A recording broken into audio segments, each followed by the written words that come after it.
তাই রাখ রাখ বলতেছে, প্লেটে রাখ। কি লজ্জা করে না? লজ্জা শরমের মাথা খেয়ে ফেলছিস নাকি?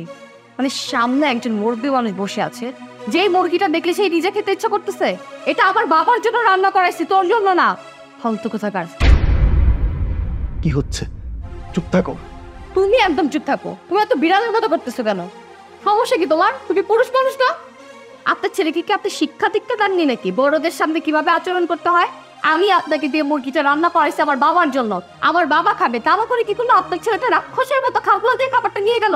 এই তোমার কি লজ্জা শরম জীবন হবে না? তাকে এত বড় হয়েছে এখন পর্যন্ত আদব কায়দা শিখো নাই, শিখবা কি করে? বড় ভাইটা খাও, বড় ভাইয়ের টাকা চলো, এই বাড়িতে খাওয়া ঘুমানো ছাড়া তার কিচ্ছু নাই।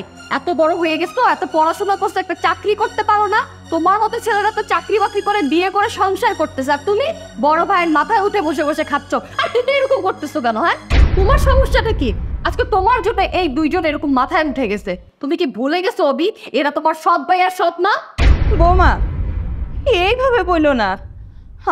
আমি আমি কখনোই ওরে আমার সৎ ছেলে মনে করি নাই। আর তাছাড়া অবি নিজেই ওর ছোট ভাইরে যেটা খাইতে মন চায়, যেটা ভালোবাসে খাইতে, সেইটাই এনে দেয় সবসময়। কিন্তু তুমি তুমি এরকম ব্যবহার করতে পারো না ওর সাথে। তুমি তুমি কারে কি বোঝাইতেছ? অন্যায় তো আমি করছি, তুমি কেন আমার অন্যায়ের জন্য তার সাথে তর্ক করতেছ? ঠিকই বলছেন ভাবি, একদম ঠিক বলছেন। এরকম আস্ত একটা মুরগি খাওয়ার অধিকার আমার এখনো হয় নাই। এরকম ভালো মন্দ খাওয়ার অধিকার আমার সেই দিন হবে যেদিন আমি ইনকাম করতে পারব। নাটক, ঢং, যত সব ঢং শুরু হয়েছে। বৌমা এবার তুমি খুশি হয়েছো তো? তুমি এবার খুশি হয়েছো না? আমার ছেলেটার মুখের থেকে খাবারটা এইভাবে কাড়ে নিয়ে অনেক শান্তি পাইছো? হ্যাঁ, আপনার সমস্যাটা কি? হ্যাঁ, সবসময় এত ন্যাকা কান্না করেন কেন? আপনার এই ন্যাকা কান্না দেখতে না আমার একদমই ভালো লাগে না। আপনি কি 2 মিনিটের মধ্যে যাবেন যে আমার বাবার জন্য যা রান্না করতে নিয়ে আসবেন, নাকি ন্যাকা কান্না করবেন? যদি ন্যাকা কান্না করেন না, তাহলে মাই থেকে বের হন। তোর এত বড় সাহস, তুই আমার মাকে বের করে দিবি? এত সাহস তোর? আমি কথা বলি না বলে যে বলতে জানি না তা কিন্তু না। আমি শুধু চেয়েছি সারা জীবন আমার সংসারে কোনো অশান্তি না হোক। আমি শুধু চেয়েছি তোর বাবার সম্মান। তোর বাবা এখানে দাঁড়িয়ে আছে, তার সামনে তোকে আমি ছোট করতে চাইনি। তাই বলে যে বলতে জানি না তা তো না। তুই এত অপমান করছিস আমার মাকে, একবার ভেবে দেখেছিস? তুই আমার সাথে বিয়ে হওয়ার পরই আমি তোকে বলেছি আমার বাবা মরে যাওয়ার সময় আমার এই মায়ের কাছে আমাকে রেখে গিয়েছে। তোর সাথে বিয়ে হওয়ার পর দিন থেকে আমি তোকে বুঝিয়ে বলিনি যে আমার বাবা মরে যাওয়ার সময় আমার এই সৎ মায়ের হাতে, তুই বলছিস না বারবার করে সৎ মা, হ্যাঁ সৎ মা, আমার এই সৎ মায়ের কোলে আমাকে দিয়ে গেছে। আমার তার একটা ভাই আছে যেটা তার নিজের পেটের, কই কখনো তো আমাদের 2 চোখ করেনি। আমাদের সমানভাবে ভালোবেসে গেছে আমার মা। আর তুই আমার মা আর ভাইকে বলছিস বাড়ি থেকে বেরিয়ে যেতে? এত বড় সাহস তোর?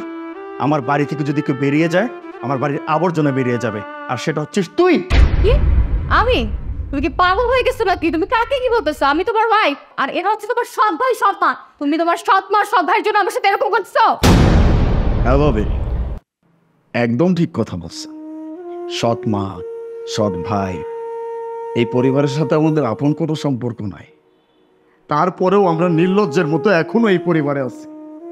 এখনো নির্লজ্জের মতো এই পরিবারে সবাইকে আপন করে রাখতে চাইছি। জানেন তো ভাবি, এই যে আমার বড় ভাই, সে ছোট্টবেলা থেকে আমার অনেক আদর যত্ন করে মানুষ করছে। আমি আমার বাপরে দেখি নাই, কিন্তু আমার বড় ভাই কোনোদিন আমার বাপের অভাবটা আমার বুঝতে দেয় নাই। আমার তার ঘাড়ে চড়ায় মেলাতে ঘুরতে নিয়ে গেছে, স্কুলে পর্যন্ত নিয়ে গেছে। সেই বড় ভাইটারে না আমি এখন অনেক মিস করি। এই যে আপনারা যেদিন থেকে বিয়ে করছে আমার বড় ভাই, সেদিন থেকে আমি তার কাছ থেকে আমার ভাইয়ের ভালোবাসাটা আর পাই নাই। আমার কোনো আফসোস নাই ভাইয়া, ছোটবেলা থেকে তুমি আমার যে ভালোবাসা দিচ্ছ, এটা কোনোদিন কোনো সৎ ভাই বাইরে দিতে পারে না। তুমি আমার কোনোদিনও বুঝতে দাও নাই যে আমি তোমার সৎ ভাই। আমার মাকে পর্যন্ত বুঝতে দাও নাই। কত সুন্দর ছিল আমাদের সংসারটা। ভাবি যখন এই বাড়িতে বিয়ে হয়ে আসলো, তারপর আমি ভাবছিলাম যাক আমাদের সংসারটা এখন পরিপূর্ণ হয়েছে। মানুষটারে যতটা পারছি ততটা সম্মান করছি, কিন্তু এই মানুষটা কোনোদিন আপন করতে পারে নাই।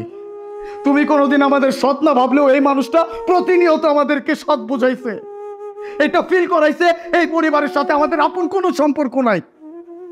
অনেক সহ্য করছি, অনেক সহ্য করছি শুধুমাত্র তোমার মুখের দিকে তাকিয়ে ভাইয়া, আর আমার মায়ের মুখের দিকে তাকিয়ে। কিন্তু আজকে আর নিতে পারি নাই। আমার বড় ভাইয়ের সামনে আমার মাকে অপমান করতেছে, আমার মুখের কাছ থেকে খাবার কেড়ে নিছে। আমার বড় ভাই কিছু বলতে পারতেছে না। কেন পারতেছে না? সে তো তার বউ, নিজের বউয়ের উপর দেখুন কথা বলা যাবে না। ভাইয়া, আমি তো আমার সেই আগের বড় ভাইটারে মিস করতেছি, যে আমার মায়ের উপরে কেউ দুইটা কথা বললে সহ্য করতে পারতো না।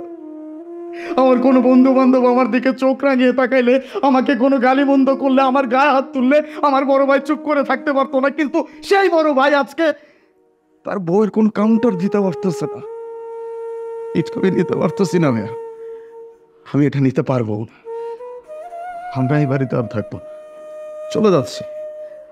আমার মাকে নিয়ে আর চলে যাচ্ছে।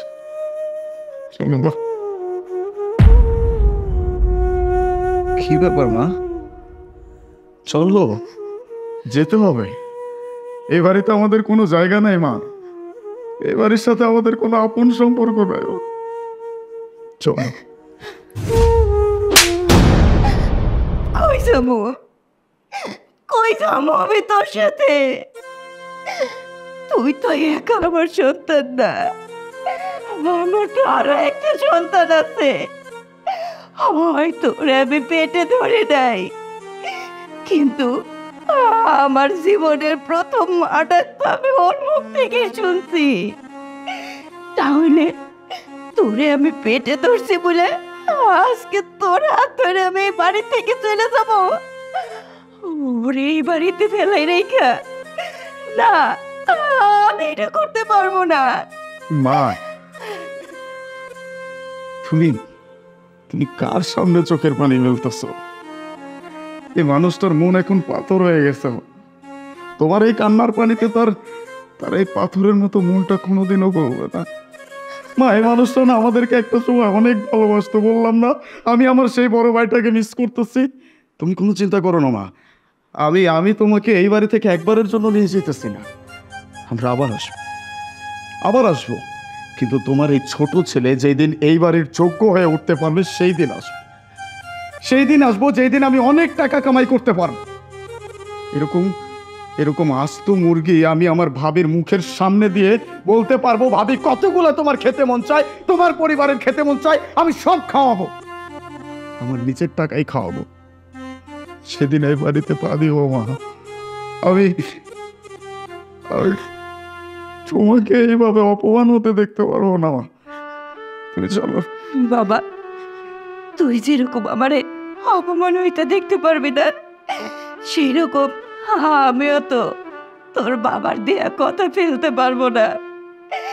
কারণ তোর বাবারে আমি কথা দিয়েছিলাম, এই বাড়িতে যেদিন আমি বউ হয়ে আসি ঠিক সেই দিনই এই অভিরে, এতটুকু অভিরে আমার কোলে তুলে দিয়ে বলছিল, আশা এই সন্তান আজ থেকে আমার একার না, তোমারও। ওর মায়ে দুটে ছেড়ে চলে গেছে ওরে রাইখা, কিন্তু আমি তোমার এই বাড়িতে ওর মা বানায় নিয়ে আসছি। কিন্তু ওর সৎ মা না, তুমি ওর সৎ মা হয়ে থাকো না। তুমি আমার অভিরে বুকে তুলে নেওয়ার নিজের মায়ের মতন করে পালবা, কোনোদিন ওরে বুঝতে দিবা না তুমি ওর সৎ মা। আমি ঠিকই ওরে ওইভাবেই বড় করছি, কোনোদিন ও আমারে বুঝতে দেয় নাই আমি ওর সৎ মা, আমি বুঝতে দেয় নাই ও আমার সৎ ছেলে। কিন্তু আপনার সতের ব্যবধান কবে কখন এই বাড়িতে শুরু হয়েছে সেটা আমি নিজেও জানতাম না রে বাবা। আজকে বুঝতে পারলাম, যেদিন আমার অভিরে বিয়ে করে এই বাড়িতে বোন নিয়ে আসছি সেই দিন থেকেই বোন বোন আর সব কিছুর ব্যবধান পেয়ে গেলাম। তুমি যাই হোক, আমি এ বাড়ি থেকে কোথাও যাইতে পারবো না, আমি তোর বাপের দেওয়ার কথা ফেলতে পারবো না, আমি যে অভিরে নিয়েই থাকবো এখানে। তাই অনেক হয়েছে, অনেক নাটক শুরু করছিস তোরাও। তোদের নাটক দেখতে না ওরা ভালো লাগতেছে না। মা চ্যানেলে ইমোশনাল ড্রামা শুরু হয়ে গেছে। এই ড্রামা যদি করতে ইচ্ছে করে না, যা রাস্তায় গিয়ে ড্রামা, মানুষ টাকা নিয়ে নেবে আমার বাড়ি থেকে। নাটক নাটক করছিস তুই? তোর এত বড় সাহস, তুই আবার আমার সামনে আমার মা আর ভাইকে বাড়ি থেকে চলে যেতে বলছিস? তুই একবার ভেবে দেখ, আজকে যদি আমার এই সৎ মা না থাকতো, আজকে হয়তো আমি টোকাই হইতাম, অথবা মানুষের কাছে হাত পেতে ভিক্ষা করে খাইতে হইতো। আর আজকে যদি বড় গলায় বড় বড় কথা বলিস না যে হাজবেন্ড ইঞ্জিনিয়ার, অভি ইঞ্জিনিয়ার, আজকে এই ইঞ্জিনিয়ার অবদান আমার মায়ের। আমার মা আছে বলেই, আমার মা ছিল বলেই আজকে আমি ইঞ্জিনিয়ার হতে পেরেছি। আর তুই কি বলতেছিস আমার মা বাড়ি থেকে বেরিয়ে যাবে? না, আমার বাড়ি থেকে যদি কেউ বেরিয়ে যায় সেটা হচ্ছে আমার বাড়ির আবর্জনা, আর সেটা হচ্ছিস তুই। হ্যাঁ বাবা, তুমি ঠিকই বলেছ। আরে তুই তুই কি করে পারলি এই ধরনের একটা কাজ করতে? আমি তো কল্পনাও করতে পারিনি। আমি তোর বাবা, আর তুই আমার সামনে তোর শাশুড়ির সাথে খারাপ ব্যবহার করলি, তোর দেবরের সাথে খারাপ ব্যবহার করলি। ঠিক ছি মা, ছি। আমি তোর বড় করেছি ঠিকই, কিন্তু মানুষের মতো মানুষ করতে পারিনি। আমার ইচ্ছা ছিল তোর শ্বশুর বাড়ি এসে আনন্দে সবাই একসাথে বসে খাবো, আর তুই কি করলি? ছি ছি। শোন, একটা কথা বলি, তুই যেদিন মানুষের মতো মানুষ হতে পারবি সেই দিন এই বাড়িতে এসে আমি খাবার খাবো। চললাম। বেশেব, কই যাইতেছেন? আপনি এই বাড়ি থেকে যাইতে পারবেন না। আপনি আপনার মেয়ের বাড়িতে বেড়াইতে আসছেন। আরে ওরা না হয় ছোট মানুষ একটা ভুল করছে, এই জন্য কি আমরা বড়রাও একই ভুল করব বলেন?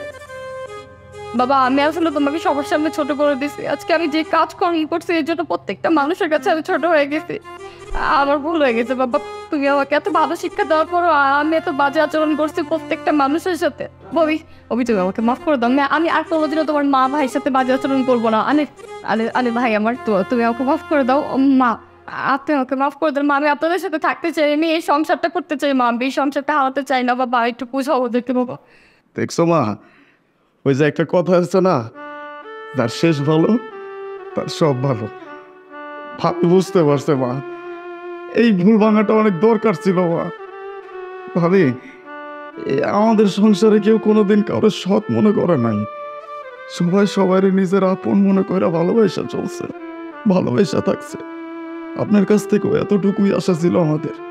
যাক, আপনি যে বুঝতে পারছেন তাতে আমরা অনেক খুশি। আর মা দেখছো, ভাইজান কিন্তু বদলা যায় নাই। ভাইজান আমাদের ভালোবাসে, এখনো ভালোবাসে, সে আগের মতো ভালোবাসে। শুধু শুধু আমি ভাইজানের কতগুলো কথা বলে দিলাম। বাহ ভাই বাহ, বড় হয়ে গেছিস না, খুব বড় হয়ে গেছিস। আমার মাকে নিয়ে তুই চলে যাবি? মা শুধুই তোর, আমার না, আমার মা না। ভাই রে, সে ছোট্টবেলা থেকে তোর কোলে পিঠে করে মানুষ করেছি, আমাকে না নিয়ে চলে যাবি? যদি যেতে হয় আমিও সাথে যাব, মায়ের সাথে আমিও যাব। আর যদি এই বাড়িতে থাকতে হয়, দুই ভাই মায়ের বুকে থাকবো, একসাথে থাকবো। ভাই এই মুরগিটা তুই খাইতে চাইছিল না, এটা তুই পুরো একা শেষ করবি। হায়, কোনো কথা হবে না, আয় বস, তুই খাবি। না না ভাইজান, আমিও মাঝে মাঝে ছোট বাচ্চার মতো কাজ করে ফেলাই। বাড়িতে মেহমান আসছে আর আমি সেটা আগে আগে নিজে খাইতে চাইছিলাম। এটা এই তাহলে সাহেব খাবে। না না অনেক, তুমি বসো। বাবার জন্য আচ্ছা আমি ওই কিছু আছে বুঝা।